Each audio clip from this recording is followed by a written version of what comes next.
Amateur Traveler is in its 20th year now, but can you imagine if I had people on the show who had never been to the destination but had just read about it or seen a movie about it? That wouldn't make any sense at all, and you wouldn't listen. We all know how important it is to receive advice from people who know a destination to get the most authentic local experience. And a great option for experiencing this is Explore Worldwide and their authentic small group adventures, led by local tour leaders, perfect for solo travelers who want to meet like minded people with a desire for adventure. I'm often an independent traveler, but two of my last three trips were with small group tours because they organize everything and it's a lot easier. If you want to recreate the tour I did to Malta, they have a Malta and Gozo Discovery Tour. I'm intrigued by one of their tours called A Taste of Sicily. The company again is Explore Worldwide, and visit exploreworldwide.com to learn more. And thanks to Explore Worldwide for sponsoring this episode of Amateur Traveler. The nights are long, the days are short, and the weather is chilly to downright cold, depending on where you are. It's a good time to slip into a Quince iconic Mongolian cashmere sweaters, which start at only $50. You can treat yourself to everyday luxury at an affordable price with Quince. If you really want to dive into luxury, you can check out their leather handbags, washable silk shirts, and European linen sheet sets. Whatever you're looking for at Quince, all the prices are 50 to 80% less than similar brands, and they do that by partnering directly with top factories and cutting out the middleman. They only work with factories that use safe, ethical, and responsible manufacturing processes. And of course, they use premium fabrics and finishes for that luxury feel in every piece. But you've already heard me rave about my Quince travel pants. Treat yourself this winter without the luxury price tag. Go to quince.com/traveler for 365-day returns plus free shipping on your order. That's QUINCE.com/traveler to get free shipping and 365-day returns. Quince.com/traveler. And thanks to Quince for sponsoring this episode of Amateur Traveler. Got my bags packed, I'm on a roll. I'm heading out there and I'm ready to go. Looking real good in my passport photo. Oh, no. Amateur Traveler, episode 321. Today, the Amateur Traveler talks about national parks and saints and agriturismos as we go to Umbria in Italy. Got to sit in one more cafe. I know that I should be heading home, but maybe not today. Welcome to the Amateur Traveler. I'm your host, Chris Christensen. You know you're having a bad day flying when you're Clayton Osborne, who was charged with interfering with a flight crew, according to federal prosecutors in Texas. He started ranting about a bomb and terrifying passengers, and the odd thing about that is he was the pilot. Is it time to rethink giving the pilots guns and locking them in a cockpit? And then if you want to optimize your flight experience, one, get a captain who isn't crazy, and two, you might check out a new site called My Seat Finder. My Seat Finder, if you sign up and you give it your travel information as well as your frequent flyer numbers and passwords, then it can automatically upgrade you to a better seat if one becomes available. If you want a seat in something that goes fast but does not leave the ground, you might go to Exotics Racing in Las Vegas Motor Speedway, where you can get behind the wheel of a Lamborghini or a Ferrari. That might be my only opportunity. For links to all three of those stories, check out the show notes at amateurtraveler.com. I'd like to welcome to the show Rebecca, who's coming to us from Umbria on the blog, and Rebecca is come to talk to us about the region of Italy known as Umbria. Hello there. Rebecca, welcome to the show. Thank you. It's a pleasure. And I say Umbria because that's how I say it, but I'm told that I'm saying it wrong here. Well, the Italians say Umbria. Italian is luckily a phonetic language, so it's kind of an easy language to work yourself through because you pretty much pronounce every letter as it's written. And so the U is always an U in Italian, and so it's Umbria. But we accept Umbria as well. When I was studying Italian, one of the things I liked about it is I can spell better in Italian than I can in English because Absolutely. It's a little more consistent. Absolutely. Now, I'm not sure that everyone knows. Everyone's probably heard about Under the Tuscan Sun, but Yes. this other neighboring region here, I'm not sure that everyone can find it on a map. So why don't we start by putting it on a map? Absolutely. Well, unfortunately, Umbria lives eternally in the shadow of her neighbor to the north. Umbria borders on Tuscany to the south, and Umbria is right smack dab in the middle of the Italian peninsula. The, I guess, slogan or nickname that Umbria uses is Italy's green heart, and that is Oh, I because love it. it's right there in the middle, Hmm. so it's sort of where the heart would be. And it is also kind of a heart shape, not really the Valentine's Day heart, more of an organic heart. So it's kind of heart shaped. And it also is very green. We get a lot of precipitation here in the wintertime mostly. And so it's very verdant here. It's very green. And that's why it has this slogan. Okay. So we're north of Rome and south of Florence. Exactly. And why should someone go to Umbria? Well, Umbria is just far enough under the radar to give you some indie travel street cred, but it's not so far under the radar that traveling through the region is a logistical nightmare. Hmm. As I said before, it kind of lives eternally in the shadow of its neighbor to the north in Tuscany, which is a shame because Umbria easily rivals Tuscany in things like art and architecture and archaeology, food and wine, all these things that people generally come to more of the rural parts of Italy for, the landscapes also. But in Umbria, there are dramatically less tourists than there are in Tuscany, though Umbria is slowly being discovered.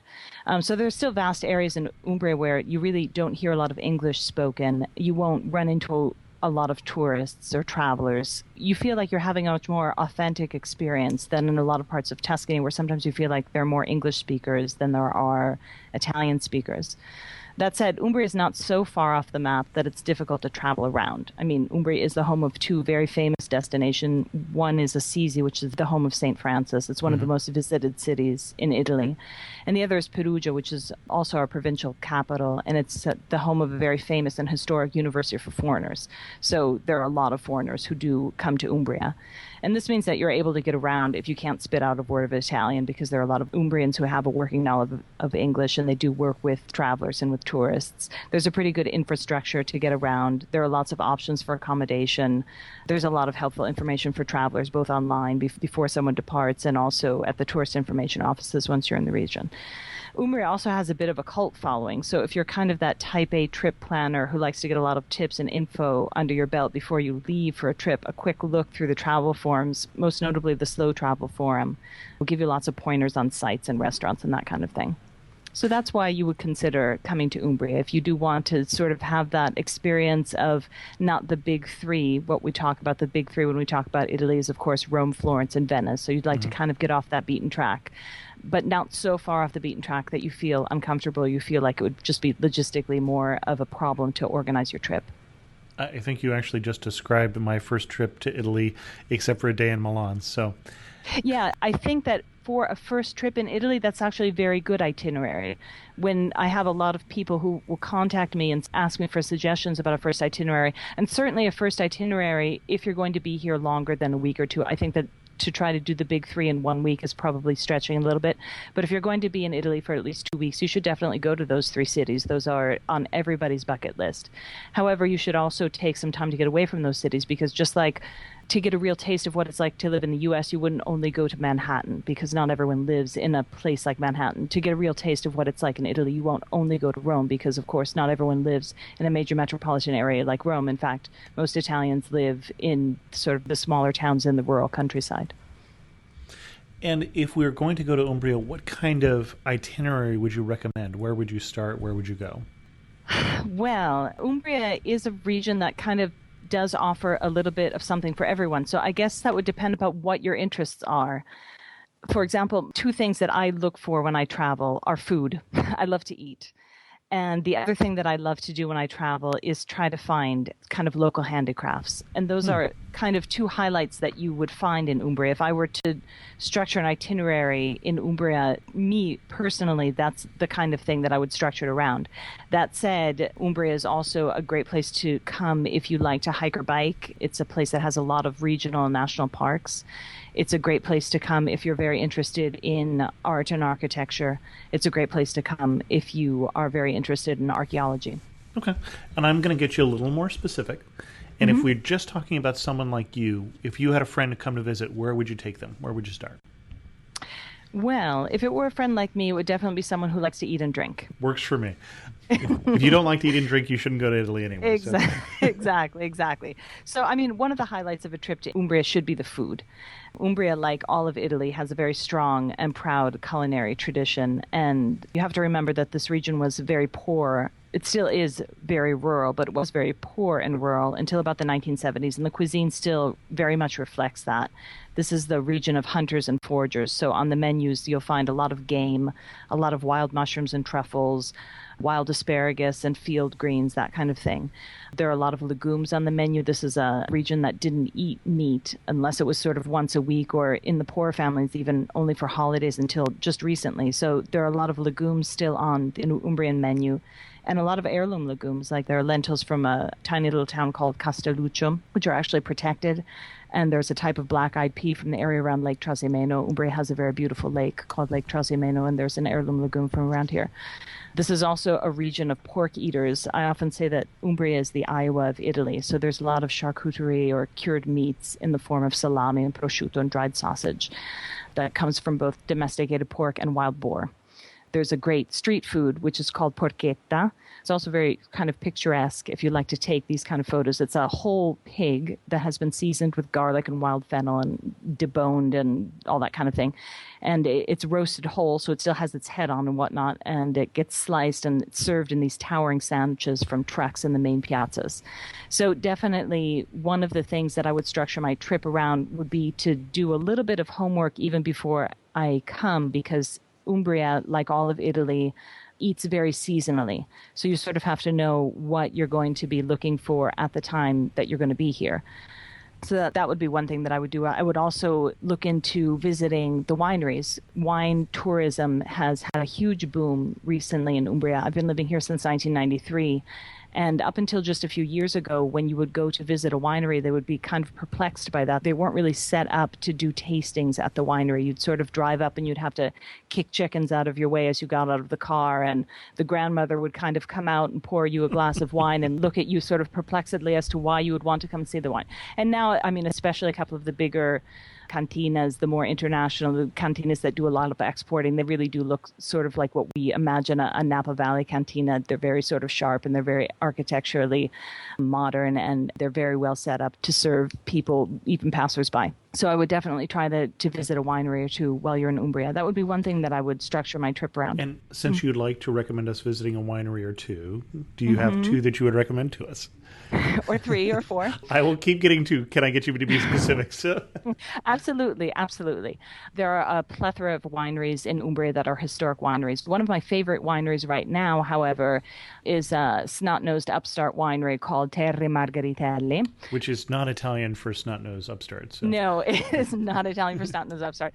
It's a new winery. They just opened about 6 years ago. It's in an area around a town called Torgiano. And they are making great wines. In a very short period of time, they've started making some amazing award-winning wines, and especially Rosso di Torgiano, which is a DOC wine, a DOC wine. And I love visiting Terre Margheritelli because it's run by a couple called Federico and his American wife, Jennifer. Actually, Jennifer is a chef from Seattle. And so when you go to visit their winery, they're very welcoming. Their wine is fabulous. And they can set up also alongside a visit to the winery and a tasting, also cooking classes.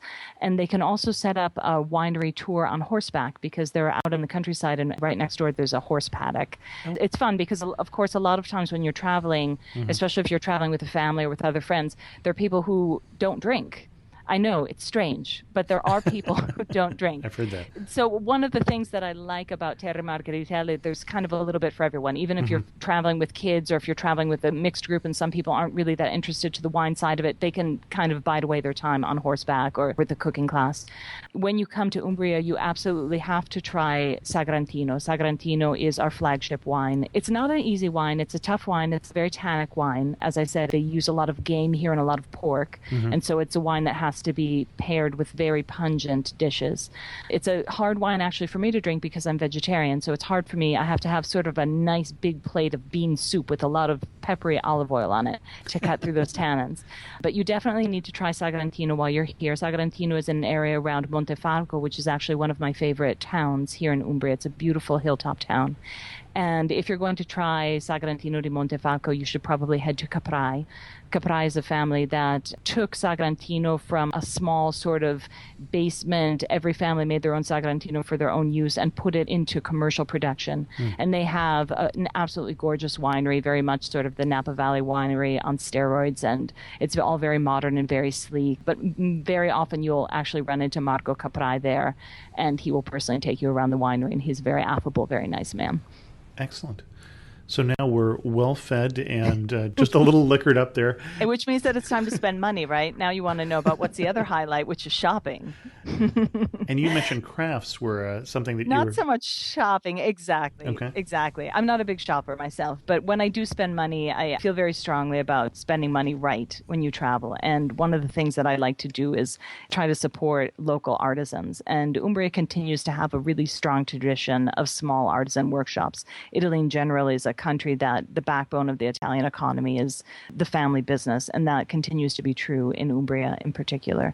Some products from Umbria are famous worldwide. Ceramics, Maiolica ceramics from Deruta and from Gubbio, you'll find all over the world, really. They're exported. Linens from Montefalco and Perugia are beautiful. There's a very traditional type of jacquard linen, which is absolutely gorgeous. Lace from Lake Trasimeno is very beautiful. There's an embroidery from Assisi called Punto Assisano, which is sort of, it looks like a medieval version of cross-stitch. In Bivagna, which is another one of my favorite towns in Umbria, which is actually quite near my favorite town in Umbria, which is Montefalco, which is where they produce my favorite wine in Umbria, which is Sagrantino. To rewind the tape for a second, Umbria is actually a very tiny region, so all the towns are not more than maybe 45 minutes away from each other from end to end. In Bivagna, they've reproduced medieval workshops, and so it's very fun. You can go and you can see how they would produce things like paper and silk and candles using the technology and the techniques from the 1400s. I know what just flashed through your mind. What just flashed through your mind was what was that? King Richard's Fair. Remember those very sort of kitschy fairs from the 1980s? Oh, the Renaissance Fair. Okay. Exactly, the Renaissance Fair. No, they do not do Renaissance fairs in Europe, because in Europe, there actually was the Renaissance. So if you tried to do that, like wandering around and eating turkey legs, you would be laughed right. I mean, here, when they say that they're building something using medieval technology, they're using really medieval technology. So it's fascinating. It's definitely something that's fun to visit as an adult, and it's also something fun to visit if you've got kids, because they've rebuilt these sort of medieval workshops, and it's really interesting to visit. And some of them you can actually buy the paper, for example, that they make, which is fun. That's all the history. Umbria also has kind of a hip side, and with a lot of young contemporary designers that are turning out a lot of high-end fashion and accessories. There's an eyeglass maker in Perugia called Ozona who makes bespoke eyeglasses, which are very fun and very hip. There are a lot of jewelry designers in Umbria. Umbria has a very strong tradition of goldsmithing. Is that how we call it in English? Goldsmithing? Sure. That works for me. My favorite is called Origami in Orvieto. It's an absolutely lovely store. There's a woman now making handmade leather bags called Giovanna Giuliani, and she's been in the press quite a bit lately. She makes some great stuff. So even if you're not really into the traditional kind of linen, Maiolica ceramic thing, you can also get some very hip, very contemporary things from young designers in Umbria. You mentioned your favorite town. Mm-hmm. What do you think are maybe the 2 or 3 prettiest places in Umbria? 2 or 3 of the prettiest places. Well, pretty is such a precious word. There are pretty places in Umbria. There are also breathtaking places in Umbria. Okay. So Montefalco is pretty. It's a pretty hilltop town. If I were to make a film about a small town in Italy with the perfect little piazza and the bell tower and the tables and the kids playing soccer, I would film it in Montefalco. It's pretty. One of my favorite places in Umbria is breathtaking, and that is the Piano Grande. The Piano Grande is a plateau, which is up in the Sibylline Mountains. There's a national park which straddles the border between Umbria and Le Marche, which is a bordering region. And it's breathtaking. It's one of those moments, like when you see the Grand Canyon for the first time, that it literally takes your breath away. And I always try to encourage people to go up there, which segues into something that I wanted to bring up while we chit-chatted about Umbria, which is I'm a huge proponent of renting a car when you visit Umbria. And I know that might seem counterintuitive for someone like me who is very much into sort of indie travel and responsible travel. But Umbria, in many ways, you can visit Umbria using public transportation. It is doable. That said, you end up missing a lot of Umbria because Umbria is not logistically set up to connect the little hill towns to each other. It's set up like a hub. So you need to sort of stay in the provincial capital, which is Perugia, and move out from there, which means that you waste a lot of time going back and forth to the main train station. A lot of the hill towns, all of the hill towns that have train stations, the train station is actually in the valley beneath this historic center. So once you actually get there with the train, then you've got to take a city bus. And a lot of the most beautiful things in Umbria are the parks and the kind of natural areas that they're just inaccessible if you don't have your own transportation. One of these, for example, is the Piano Grande. Another breathtaking area of Umbria that I try to encourage people to visit is the Val Nerina, which is the Nera River Valley. The Nera River Valley has both the bad luck, the misfortune, I guess, the misfortune and the luck to be very inaccessible until about 20 years ago. Then they built a tunnel behind Spoleto, and now you can get to the Nera River Valley in about 5 minutes. It's either a 4-kilometer long tunnel or a 7-kilometer long tunnel. It's too long for my kids to hold their breath as we drive under the tunnel. It's a very long tunnel. So what used to take 45 minutes to an hour of kind of mountainous roads going over the tops of these mountains, now you sort of drive through this tunnel and you're there, which is great for us now to visit because it is accessible, yet it hasn't really been ruined by a lot of modernization. So you go through this tunnel and you come out on the other side and you find yourself in a very dramatic sort of winding road that skirts the Nera River. On either side, you have these towering pinnacle mountains with these tiny creche-like villages perched on the sides of them. It's really dramatic. It's breathtaking. It's one of the most beautiful parts of Umbria. It's virtually unknown, and it's completely inaccessible if you don't have your own transportation. So it sounded like if we use public transportation, you'd say our option really would be to home base in the capital. But if we have the flexibility of the car, where would you put us for a home base? Yes, as I said, if you don't have a car, your best bet is to stay in Perugia, which is the major rail hub. If you do have a car, your options open up enormously. I always suggest staying in one of the towns near the Valle Umbra. The Valle Umbra is the valley that runs down the center of the region. And that's also where, of course, the main highway and the main railway runs. So that way, in maximum 10 minutes, you're going to be with your car either on a major artery, or if you do decide to drop off your car for the day and you do want to take the train, you're going to be at one of the main train stations so that you can day trip to the towns either to the north or south of where you're staying. So what are the main towns along the Valle Umbra? Assisi, Spello, Spoleto, Trevi, all of these are very pretty hill towns. So in the evening, you can either enjoy that kind of unique atmosphere of staying in one of these historic town centers, or you can find an accommodation out in the country. It's chock full of farm holidays, which are called in Italian agriturismi. Exactly. For listeners who don't know what that is, an agriturismo is a farm that offers either or accommodations or a restaurant service. Most of them offer both. And they can go from simple farmhouses with a bed and breakfast type of setup to farmhouses that have been divided into independent self-catering apartments. In fact, I own a farmhouse like that that's called Brigolante.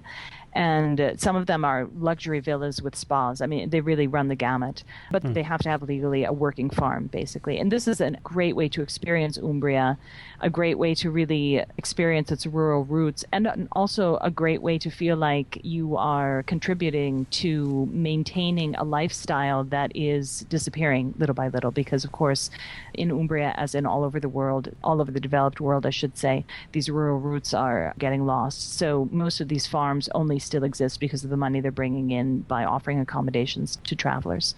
Excellent. If I asked your kids what their favorite part of Umbria was, what would they tell me? Well, you would ask them at the perfect time because just 2 days ago we went to the Scuola del Cioccolato, which is the chocolate school. In Perugia, there is a historic chocolate factory called Perugina, and many people may know of it because of their most famous chocolate, which is the bacio. The bacio are those small foil-wrapped chocolates that have a hazelnut in them. When you open them up, they have a little love message on the inside.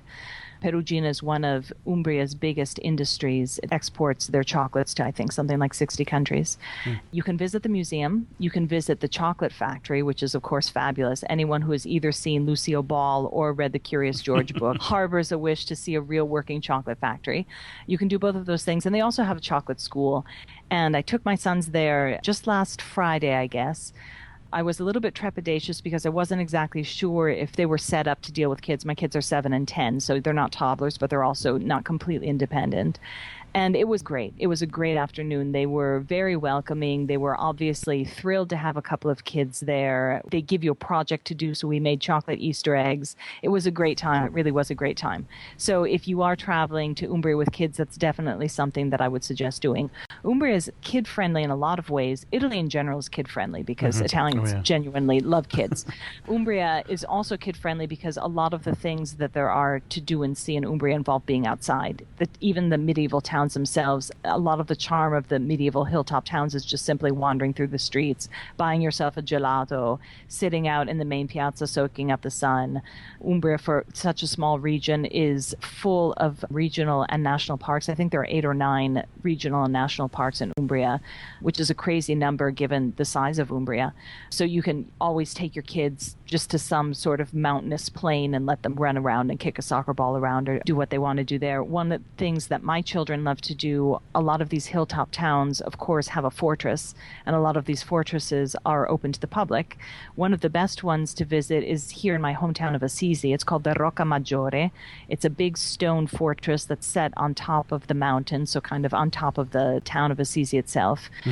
And it's fabulous fun for kids because it's just restored enough that you're not worried about them breaking a leg, but it's just not restored enough that they feel like they're being adventuresome. So there are turrets to climb and there are tunnels to go through and there are courtyards to run around. It's great fun.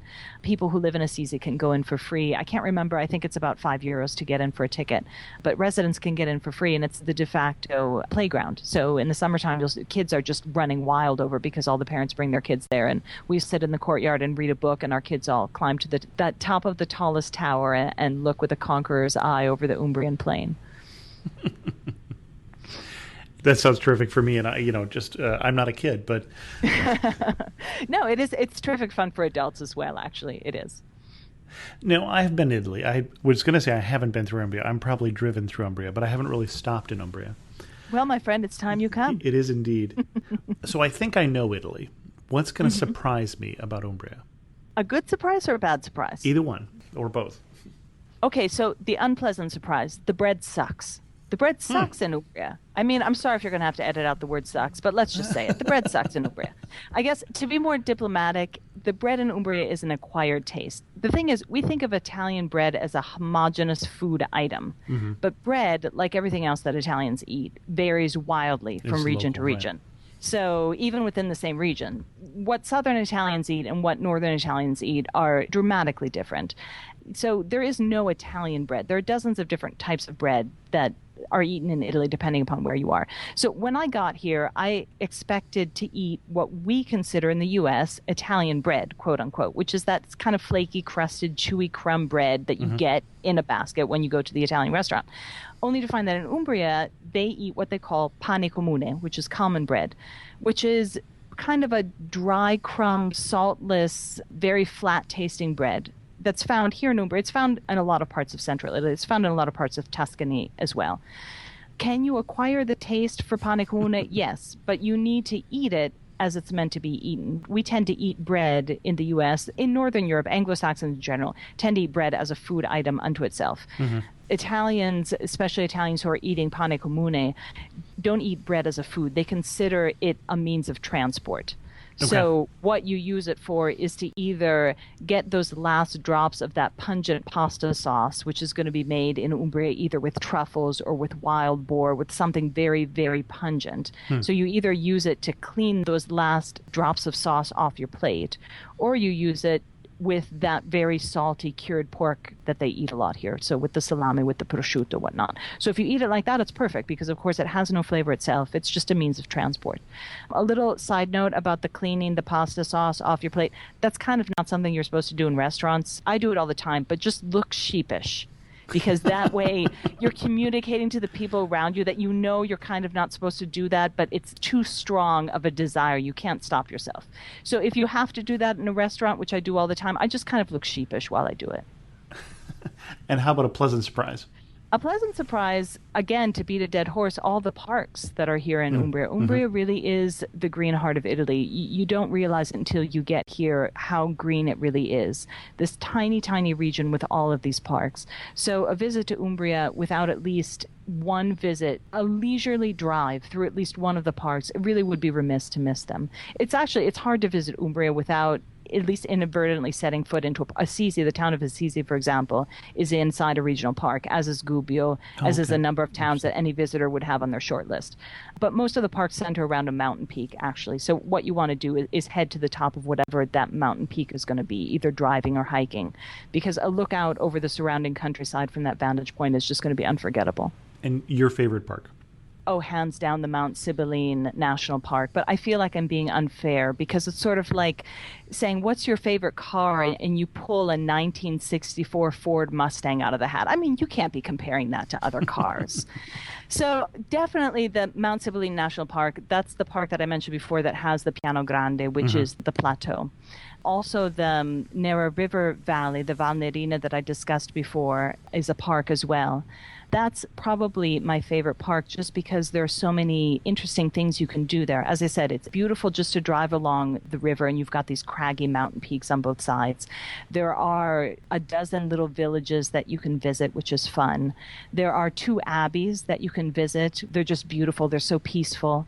The biggest waterfall in Europe is actually a waterfall called the Marmore Waterfall, which is on the Nera River. So it's there in that park, and that's a lot of fun to do.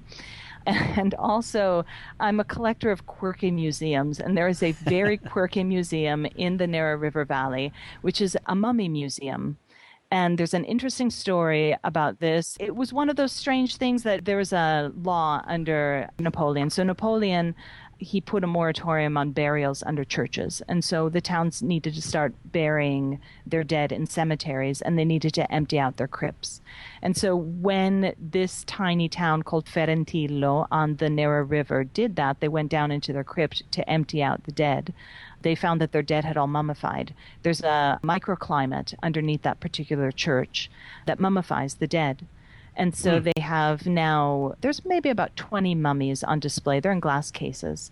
And it's quirky, and it's also a little bit, it's strange. It could be macabre, but there's just something about going to this tiny, and you have this chirpy village woman who's taking you around and saying, oh, and look, you can still see the lesions from leprosy on this mummy. Just the whole thing is just one of those quirky travel moments that you think to yourself, only here in Ferentino would I be looking at mummies under this tiny medieval church. It's just fun.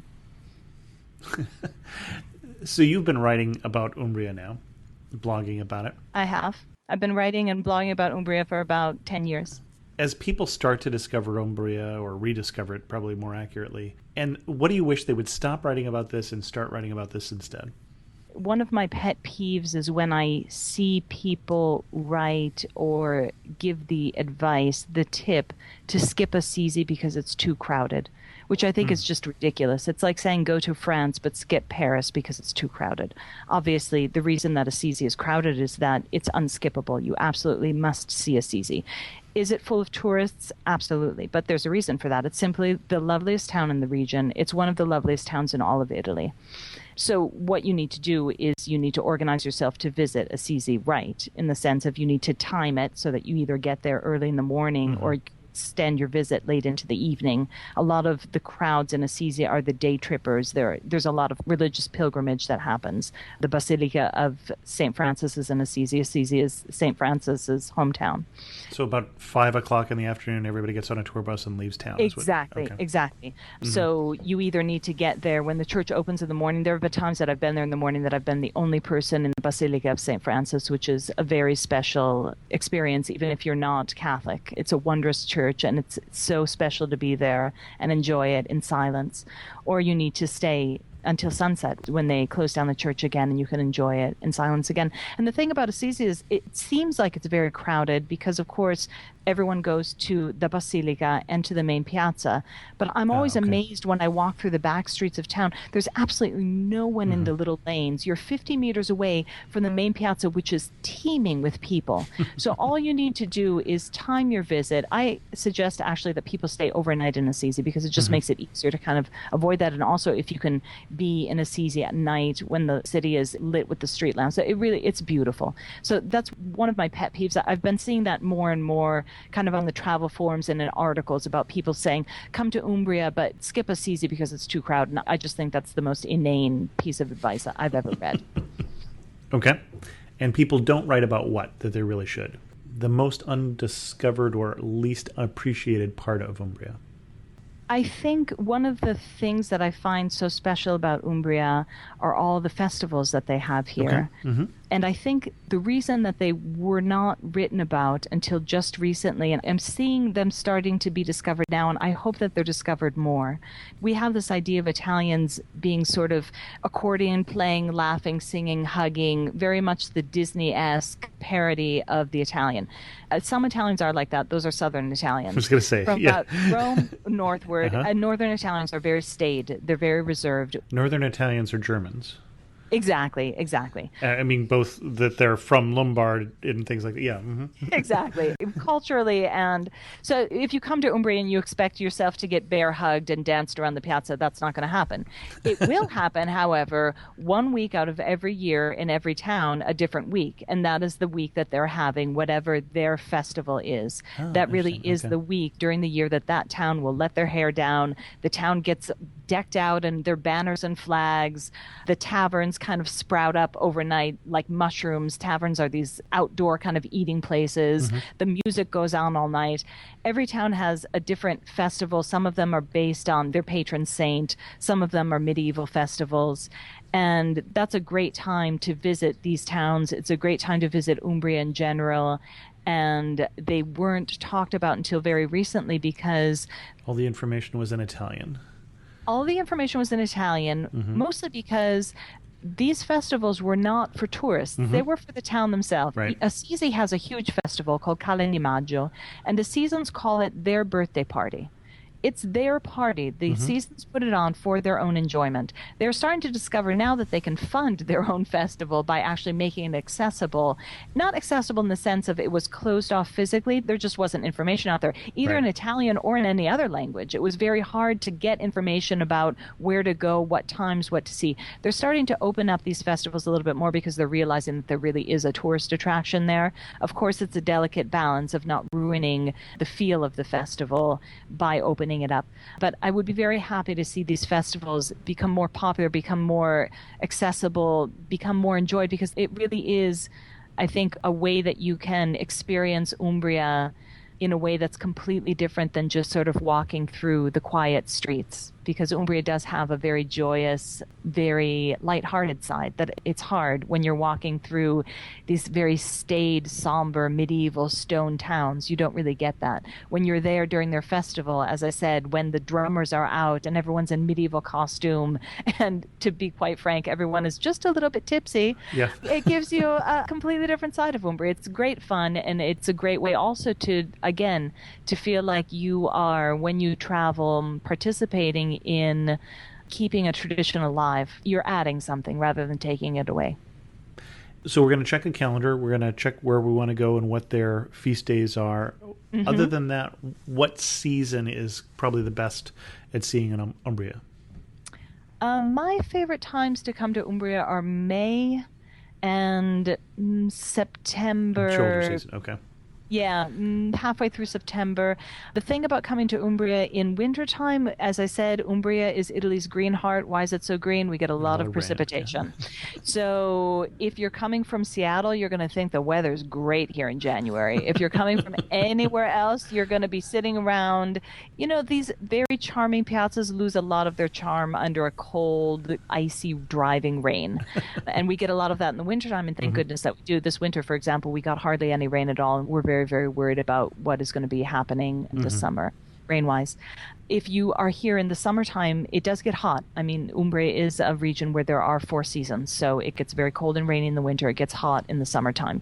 Is it a heat that is unbearable? No, it's not Rome here. You can head to the tops of the hills and the heat is bearable. That said, it is very hot. This is not a country where there's a lot of air conditioning. If you come in those shoulder seasons, first of all, that's when most of the festivals are going on in the shoulder season. Okay. So kind of the spring and the fall are when most of the festivals are going on. Umbria also has some great music festivals, and those generally happen in the spring and the fall. Classic or modern music festivals, or both? Okay. Both. Right. Circling back to foodstuffs, some of my favorite foodstuffs are connected with the spring and the fall. Fall is, of course, olive oil and wine, and spring is a lot of the great seasonal fruit and vegetables are coming out in the spring. So weather-wise and also crowd-wise, because Sure. school is still in. School is not out yet, so there's not a lot of families traveling yet because school is in. But it's not summertime, so families aren't traveling. It's a good time that there's just enough crowd around to feel like you're not wandering through completely deserted streets, but not too much that it takes away the enjoyment of visiting Umbria. Okay. We're going to start to wind this down. Before I get to my final 2 questions, which everyone who's listened regularly knows what those are. You have just struck fear into my heart. I knew I should have researched. Oh. You live in Umbria. Yes, I do. Who was the first Umbrian you really got to know? Who really made an impression on you that this is someplace that you could live? I came to Umbria as an exchange student in high school in a year that I will not reveal to you, but let us just say that it was the Paleolithic age when we would actually send letters overseas. Not only letters, but they would be the letters on that onion skin airmail paper. You remember that? I do remember that. And I stayed with a family. The family's daughter stayed with my family in Chicago for 2 months, and I stayed with the family here in Assisi, actually. interesting. Okay. I'm still in contact with them. The daughter of that family is married with children, and her children go to school with my kids. It's a small town. And the first person who made an impression on me when I came was her mother. I'll probably get a little bit worked up because she actually just passed away last year. And she was so kind to me when I came. I'm sorry. Do you always have guests who start crying when you ask this question? No. But it was the first time. I was very young. I was 15. It was the first time I'd ever left my home. As I said, it wasn't a time that you were Skyping with your family. There was no Facebook. It was very isolating. Traveling in the generation before this generation was traveling. When you left, you left. That was it. And you would get a letter maybe once every 2 or 3 weeks. You wouldn't call overseas. It was too expensive. It was very much more a feeling of distance than there is now. So to come to this family, to be so welcomed, and to have this woman that I had only met 10 minutes earlier say, "Please call me Mom," was very, very important and very touching to me. I miss her very much. The last 2 questions are going to be much easier compared to that. No, we're editing that part out. This is what you get when you call people at midnight. That's right. Finish this sentence for me. You really know you're in Umbria when what?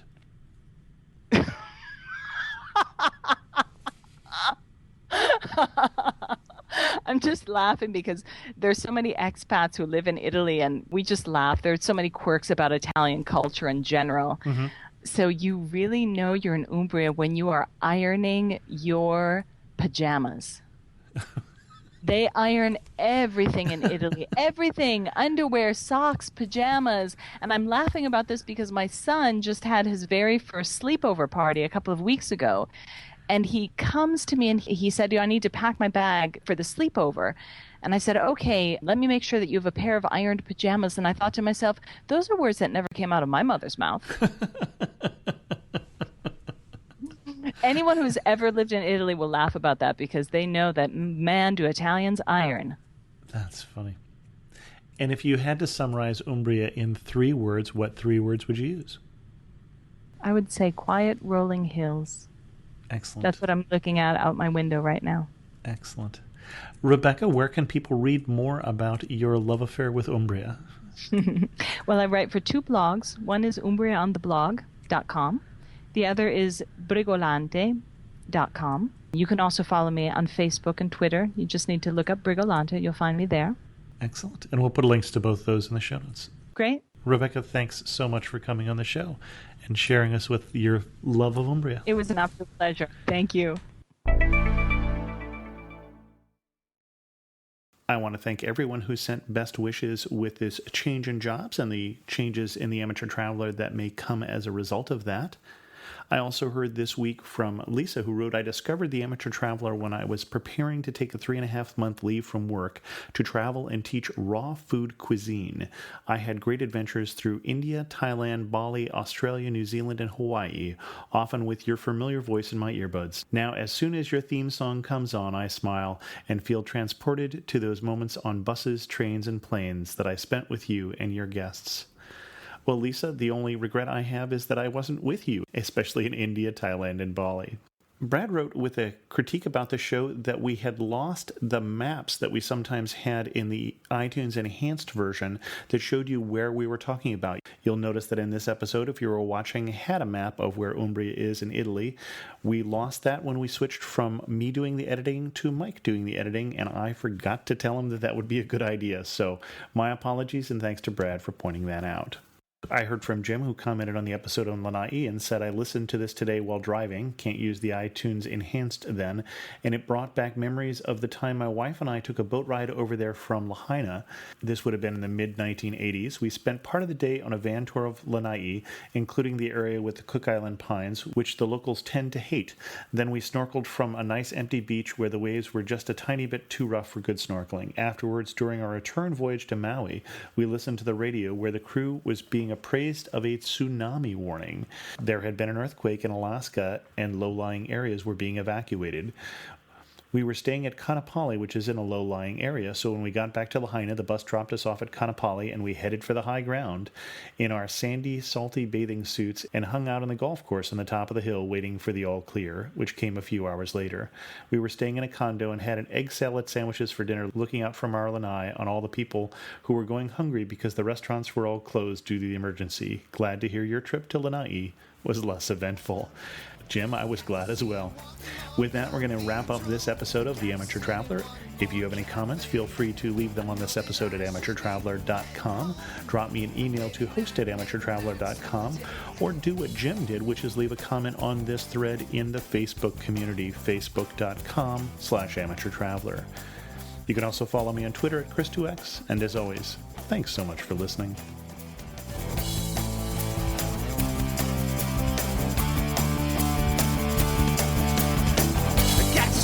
One more cathedral, I got to sit in one more castle.